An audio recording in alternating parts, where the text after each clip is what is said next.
Welcome back for another deep dive with us. Today we're gonna be looking at Terraform provider caching.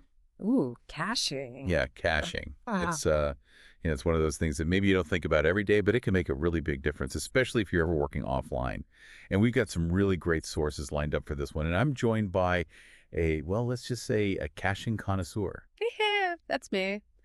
Yeah, caching, it's not always the most exciting topic, but I think once we get into it, you'll start to see how much it can really optimize your Terraform workflows. For sure, for sure. So before we get into like the real nitty-gritty of caching, can you just give us like a super quick overview of what a Terraform provider even is, just in case some folks are new to this? Yeah, absolutely. So think of providers like the bridge between your Terraform code and whatever platform you're managing, like AWS, Azure, Google Cloud, or, any of the other ones.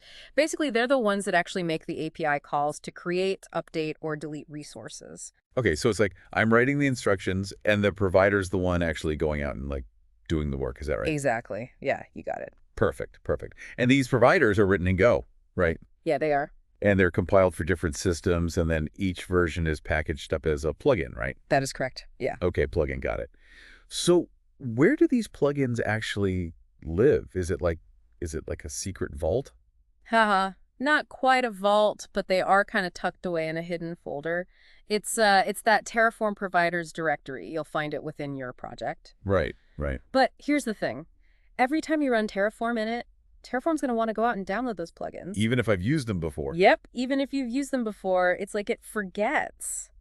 That seems a little inefficient, doesn't it? It can be, yeah. Right. Especially if you're, working on a project for a long time, or, maybe like we were talking about earlier, if you don't have internet access. Right, yeah, that would be a problem. Yeah. Yeah, it would be a major bottleneck for sure.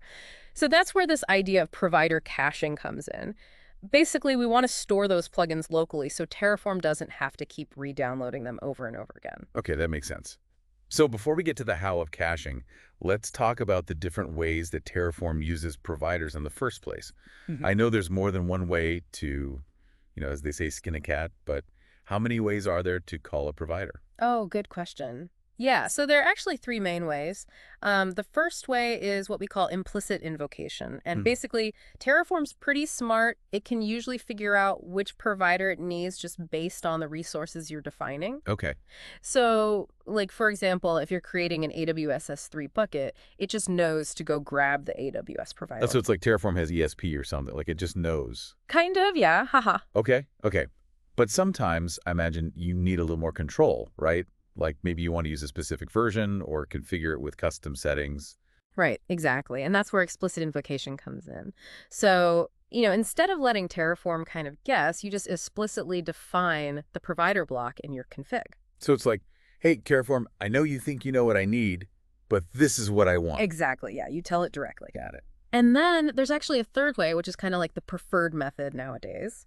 And that's using a configuration block. Specifically, it's the required providers block. Okay. A configuration block. What's so special about that? Yeah, so this block was introduced, I think, in Terraform 1.3 or 1.4, and it's super useful because it lets you specify not only the provider source, but also the version constraints. So you can say, Yeah. hey, Terraform, use this provider from this specific source, but make sure it's within, this version range. And that really helps you manage compatibility and avoid, those breaking changes that sometimes pop up with new provider versions. Ooh, yeah, breaking changes. Those are the worst. I know, right? Okay, so it's all about being explicit and controlling exactly which provider version you're using. Yeah, pretty much. It gives you that fine-grained control. Okay, I think I'm starting to see how this all fits together. So we've got these plugins, they live in our Terraform directory, but Terraform has this weird habit of wanting to download them all the time, even if we've already got them. And we've got a few different ways of telling Terraform which providers we want. But we haven't really talked about caching yet. Right, you're right. So now that we kind of understand the basics, we can really dive into, what are the solutions that Terraform offers for managing these plugins, and of course, how caching plays into all of this. All right, lead the way. I'm excited to hear how we can avoid those pesky downloads. So like we were talking about earlier, you might be thinking, what happens if I don't have internet access? Like Terraform needs to get those plugins from somewhere, right? Yeah, that's a good point. I mean, I rely on the internet for pretty much everything these days, but I guess there are situations where you might not have that luxury. Exactly. So, think about like secure environments, maybe like government or military, or even, really remote locations. That's where these offline solutions come in. Offline solutions. Okay. Yeah. The first one, like the most straightforward one, is called a file system mirror. File system mirror. Mm-hmm. Is that like holding a mirror up to my computer? Haha, not quite. Think of it like this. You basically create a local copy of that provider registry structure on your own system. Okay. It's kind of like, setting up your own little mini offline version of that central plugin source. Ah, I see. So instead of downloading from the internet, Terraform can just grab the plugins from this local mirror. Exactly. Yeah, that's the idea.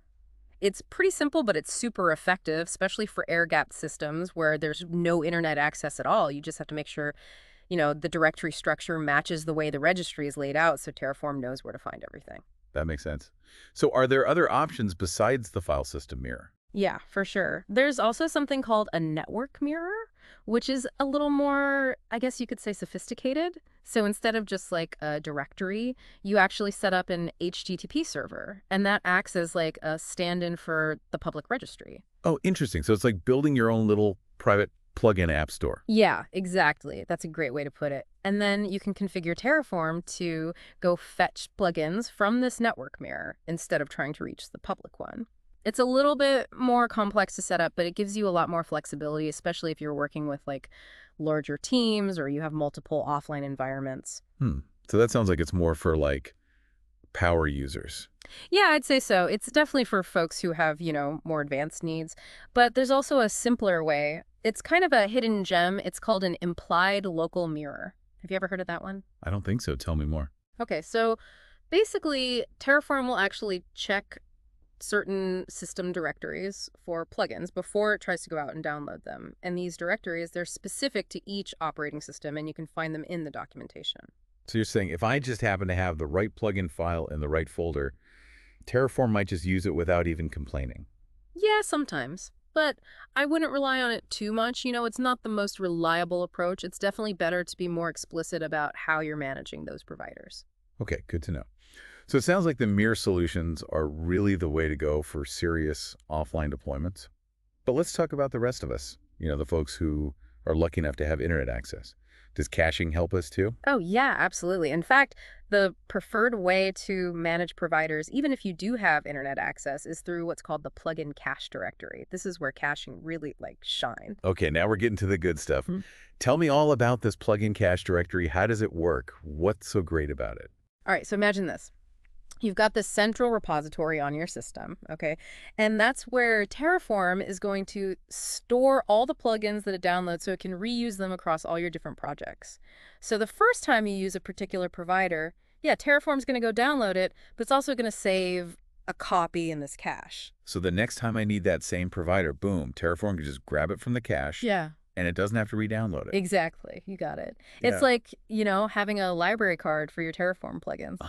I like that analogy. Yeah, so it saves you a ton of time, a ton of bandwidth, especially if you're working on, multiple projects that are using the same providers over and over again. Yeah, that's brilliant. Even with a good internet connection, that initial download can still take some time. Right? Totally. And it's not just about speed either. It's about having those plugins available even if, your internet connection goes down for some reason. Right. Okay, so this is all making sense. But then there's this thing I've heard about. It's like a dependency lock file. Mhm. What is that all about? Yeah. Okay, so this is where it gets even more interesting. Since around version 1.3, I think it was, Terraform added this extra layer of security and predictability to the whole caching process. And they do that using this thing called a dependency lock file. Dependency lock file. That sounds pretty serious. It is. So this file is usually called .terraform.lock.hcl. And basically it stores what are called checksums for each plugin. You can think of it like a unique fingerprint for each one. A checksum, a fingerprint. It's all starting to sound a little bit like a spy movie over here. Haha, right. But it's all about making sure that you're using the exact version of the plugin that you intended to use. Okay. So even if a newer version is available, this lock file will make sure that Terraform sticks with the version that you initially used, the one that you know works. Got it. So it's like a safety check. It's preventing any surprises. Exactly. And this is especially important if you're working in teams, right? Hmm. Because you want to make sure that everyone is using the same plugin versions. Right, consistency, yeah. Exactly. So, but there is a but, right? Like, what if you're on a team and you don't want to use the lock file?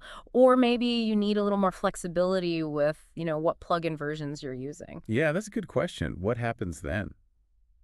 Well, luckily, Terraform has a setting for that too. It's called plugin cache may break dependency lock file, and you can set that to true.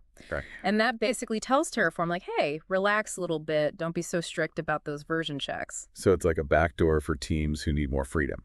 Yeah, you could say that. But remember, like with anything, there's always a trade-off. So you gain flexibility, but you might lose a little bit of that predictability and control. Right, so it's flexibility versus control. It's like the classic developer dilemma. It really is. It all comes down to figuring out, what's the right balance for your team and your workflow.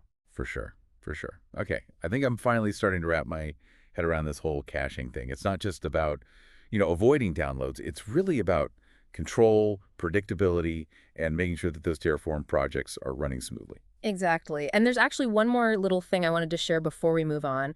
You remember how we were talking about the plugin downloads? Sometimes those files are surprisingly small. Oh yeah, I was wondering about that.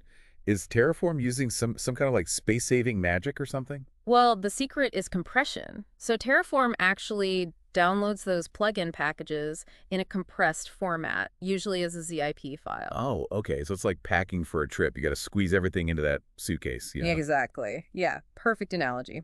So that reduces the download size, makes things a lot faster. And then once it's downloaded, Terraform extracts those files into your .terraform directory, which is why they end up being a little bit bigger on your disk. Ugh. Mystery solved. I love these little behind-the-scenes tidbits. So we've gone from like, what is a Terraform provider, Right. all the way to like caching, offline solutions, checksums, lock files, and now even compression. We've covered a lot of ground. I know, right? It's a lot to take in. It is. But I think it just goes to show, how much thought and engineering goes into making Terraform work so efficiently, so reliably, even in these, challenging environments. Speaking of challenges, I know you always like to leave our listeners with something to ponder, a little bit of homework. So what's one thing that folks should be thinking about as they start implementing these caching strategies in their own projects? Well, one thing that people often don't think about enough is the whole communication aspect, especially when you're working on a team. You got to make sure that everyone understands, like how caching works, what settings you're using, how to deal with that dependency lock file if you're using one. So it's not just a technical thing, it's also like a teamwork thing. Exactly. Yeah, and what about version control? Like, where are you storing your plugins? How do you handle updates? It's like all these little details that can really trip you up if you're not careful.